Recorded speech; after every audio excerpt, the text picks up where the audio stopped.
नमस्कार, TV 9 digital में आपका स्वागत है। मैं हूं शिवेंद्र।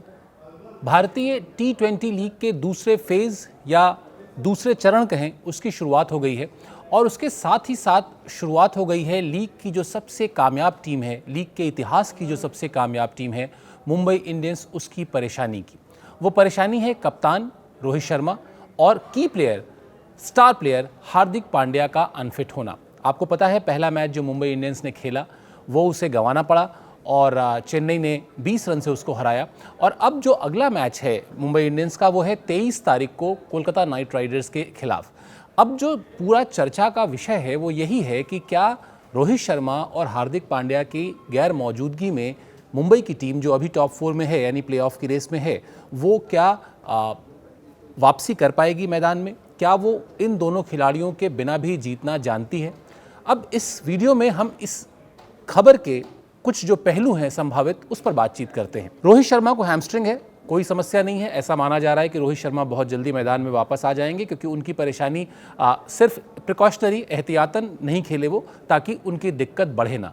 असली जो कहानी है, असली जो पेंच है, वो हार्दिक पांड्या को लेकर है क्योंकि हार्दिक पांड्या के बारे में जब पहले मैच के समय टॉस हुआ और कायरन पोलार्ड जो कप्तानी कर रहे थे, उन्होंने कुछ बताया नहीं कि आखिर क्या वजह है कि हार्दिक पांड्या नहीं खेल रहे हैं।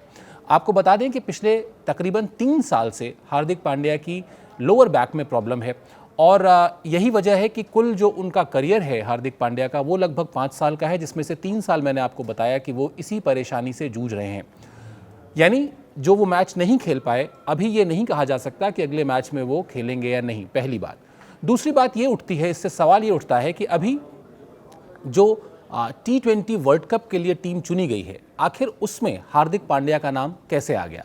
अगर वो अनफिट हैं तो क्या इस बात की जानकारी सेलेक्टर्स को नहीं थी और उन्हें चुन लिया गया है? और अगर इस बात की जानकारी सेलेक्टर्स को थी कि अभी वो पूरी तरह फिट नहीं हैं, तो फिर उन्हें कैसे चुना गया? विवाद इसलिए भी ये गहराएगा क्योंकि आपको बता दें कि भारतीय टीम जो चुनी गई है T20 वर्ल्ड कप के लिए, उसमें आधा दर्जन खिलाड़ी ऐसे हैं जिनका सीधा सीधा संबंध मुंबई इंडियंस की टीम से है। और ये विवाद और ये प्रश्न और ये बवाल, ये सवाल अक्सर उठता रहता है कि आखिर भारत की टीम में मुंबई इंडियंस का जो रिप्रेजेंटेशन है, जो नुमाइंदगी है, वो इतनी ज़्यादा क्यों है? तो ये एक मुद्दा हार्दिक पांड्या को लेकर ज़रूर उठेगा। और कुछ बातें भी करनी चाहिए हार्दिक पांड्या के बारे में। आपको बता दें कि जब भारतीय टीम अभी इंग्लैंड के दौरे पर गई थी, तब भी उसका हिस्सा नहीं थे हार्दिक पांड्या।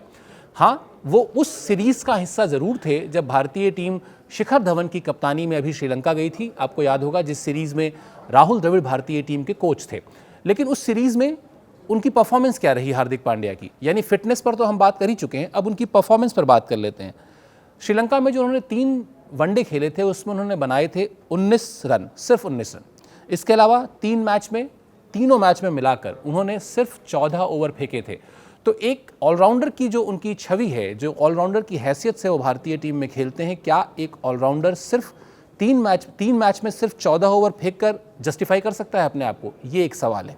उसके बाद आपको याद होगा T20 में उन्होंने, जब T20 सीरीज शुरू हुई तो उन्होंने पहला मैच खेला था, लेकिन उसके बाद जब कृणाल पांड्या को पॉजिटिव पाया गया और उनके क्लोज कॉन्टैक्ट्स में जो खिलाड़ी थे वो सिलेक्शन के लिए अवेलेबल नहीं थे, तो उसमें हार्दिक पांड्या भी थे। यानी वो क्लोज कॉन्टैक्ट में थे, इसलिए वो सिलेक्शन के लिए अवेलेबल नहीं थे और आखिरी के 2 T20 मैच उन्होंने नहीं खेले थे।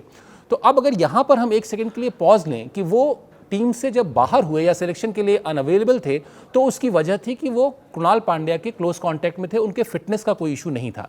उसके बाद उन्होंने कोई मैच नहीं खेला, तो फिर पहले ही मैच में जो उनकी टीम के लिए मुंबई इंडियंस का क्रूशियल मैच था, शुरुआत का पहला मैच, उसमें वो अनफिट कैसे हो गए?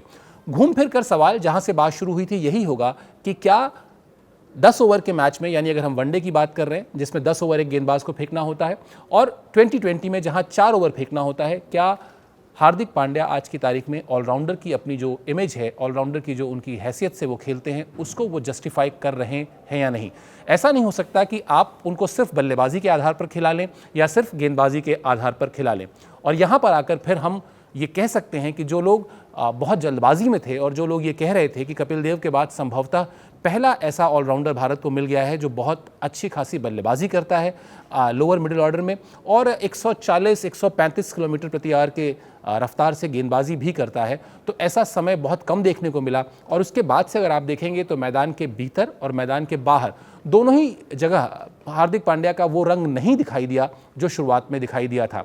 आपको याद होगा कि वो महिलाओं को लेकर एक टिप्पणी की वजह से भी बवाल हुआ था और काफ़ी विवादित हुए थे, उनको टीम से बाहर किया गया था। और उसके बाद जब वो लौटे तो ऐसा लगा कि संभवतः वो अपने परफॉर्मेंस से अपने आलोचकों का मुंह बंद कर देंगे, अपनी परफॉर्मेंस से वो अपनी जगह को मजबूत करेंगे और टीम में लंबा खेलेंगे, लेकिन स्थिति अभी वैसी बनती दिख नहीं रही है। उनकी फिटनेस उनको परेशान कर रही है, लगातार परेशान कर रही है और अब जो है वो उनकी परेशानी के साथ साथ इसलिए भी वो परेशान कर रही है क्योंकि अब सेलेक्टर्स से ये सवाल पूछा जाएगा कि उन्हें T20 वर्ल्ड कप के लिए आखिर क्यों चुना गया था।